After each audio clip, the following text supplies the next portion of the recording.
You've heard people say that blue light is bad. But what does that really mean for your kids? Is it just another tech scare by all the fearmongers? Or is it actually messing with their hormones, their sleep, and even their mood? In today's episode, we're talking about blue light and how it can negatively affect your child, and how you can stop all of these negative effects. And if you stick around to the very end for our bonus tip that costs a few extra dollars and cuts blue light by 99%. Welcome to the Parent Tech Support Show, where I empower parents with the tech knowledge they need to know to protect their kids online. My mission is to demystify parental controls, share practical tips, and reveal the tricks kids use so that you can navigate the online world with confidence. I'm your host, Jack Hughes, and because I grew up in this age of digital devices, I've had plenty of experience with getting around parental controls and doing things I wasn't supposed to. But those days are now over. Today, I use all that inside knowledge to help parents protect their kids online. Now, if you want personal, expert help locking down all of this, check out my website at parenttech.support. So, what exactly is blue light? How does it hurt my child? And what is it exactly? Well, blue light is high energy visible light that comes from the sun. But unlike the sun, it also comes from screens. So phones, tablets, computers, even LED lights in your home. Now, you may think that this is good, blue light is good because sunlight is good.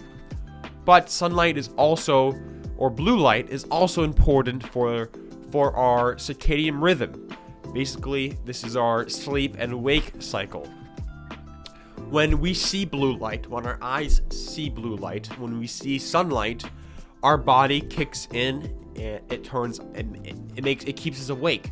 It kicks in its morning time routine. So it tells your brain, okay, it is daytime, it's time to stay awake. And when the sun goes down, and when we just have firelight or just incandescent bulbs that don't emit blue light, when the sun is down and it's dark, our eyes don't see blue light anymore. And so then our brain now knows it's time to start getting ready for bed, and we start getting tired. But now, kids are seeing a bunch of blue light even when it's dark outside, and when they shouldn't be seeing it and when they should be getting ready for bed. So their brain thinks, because they're still seeing blue light, their brain thinks it's still daytime and that they should still be awake. So it ends up messing up all their hormones, and it just keeps them out of homeostasis. So this may kind of seem wacky and weird. When I first heard this, I was skeptical of it. I'm like, really? A bunch of light keeps me awake at nighttime? That's kind of bogus. But there's actually a lot of studies, a lot of science to back up these claims. As I said earlier, blue light tricks the brain into thinking that it's still daytime, and it does this by suppressing melatonin. Melatonin is the hormone responsible for sleepiness, for going to sleep. If you don't have melatonin, you can't sleep. This is why you go to the store and you buy melatonin. It helps you go to sleep. And melatonin helps you stay asleep. If you have a lot less melatonin in your system, you won't be able to get as good as sleep. According to Harvard Health, just 2 hours of blue light exposure in the evening can suppress melatonin by over 50%. And as we know, poor sleep quality affects everything: learning, attention, emotional regulation. And blue light doesn't just cause sleep and hormone imbalance, it also causes eye strain and discomfort and damage. Because blue light has more energy than non-blue light, it scatters more easily than other light, making it harder for your eyes to focus on. This leads to eye strain while looking at screens all day.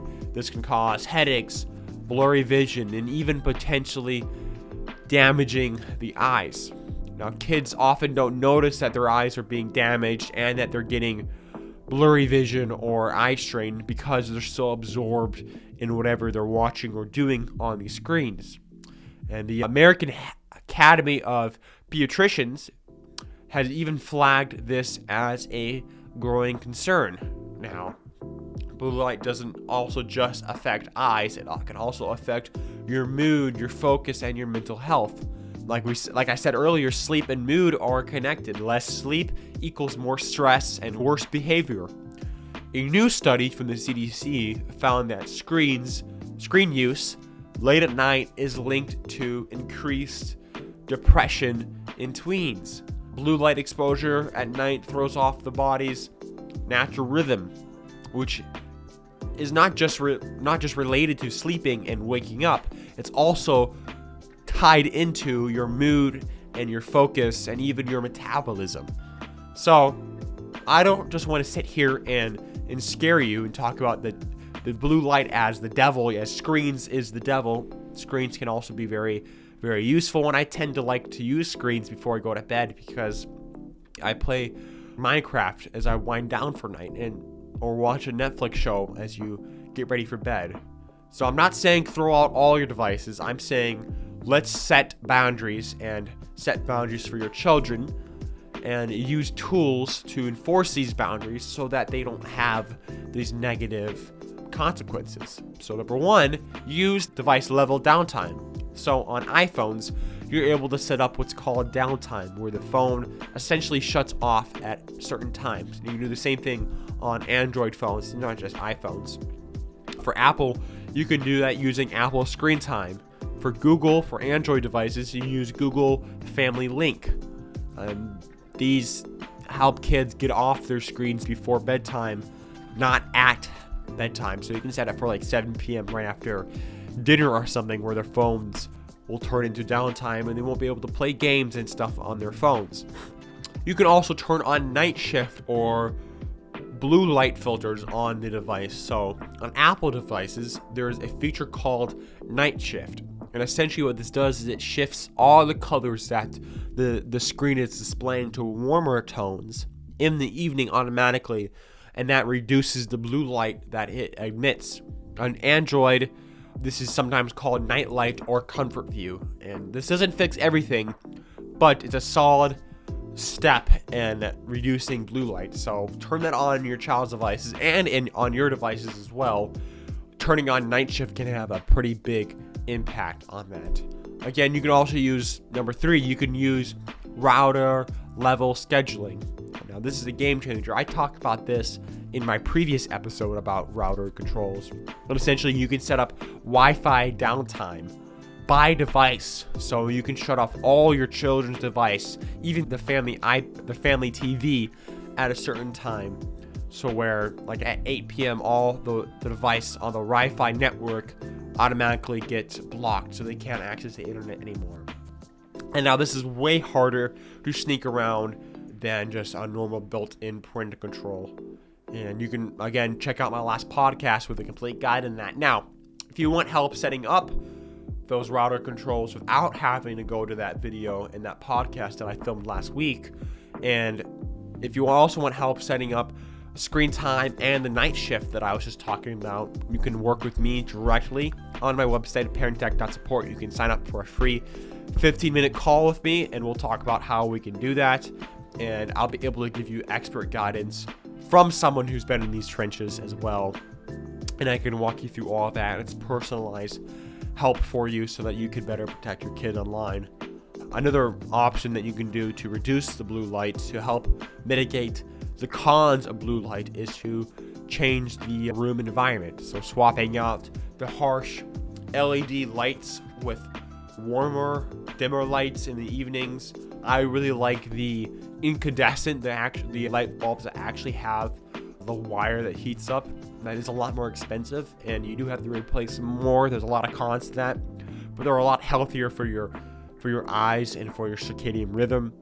You can also get smart bulbs will automatically change color temperature during the day, which I'm sure they have a few that are synced up to circadian rhythms, so that it will be really blue during the morning and then turn more orange throughout the day, which will probably help with melatonin and all that sort of stuff. And finally, the 5th option that I recommend, and this just goes beyond blue light. This is a great habit for kids to do, and this one is incredibly simple, but it's one of the most effective, and that is to have a device curfew. Maybe you have a basket in your kitchen. Maybe you just have them handed to you before you go to bed or before they go to bed, but have a device curfew where you physically possess your child's devices before they go to bed at a set time, maybe like at 8 p.m., which is like an hour before bedtime. You have them hand in their devices so that they don't rot their brains out right before going to bed and be exposed to blue light. And you should also do it yourself, so it's not just your kids who feel unfair. So be a role model yourself as well. Now, a lot of these steps can help mitigate blue light and can help you, physically take away these devices and stuff like that. But let's say you want to watch a movie late at night, or maybe you want to, let them use their iPad for whatever reason. Maybe you're on a car ride, or maybe you just, you need to get away from the kids right before they go to bed, and they still it's still required that they have to have a screen right before bedtime. Well, there still is another option. This is that bonus tip that I talked about earlier.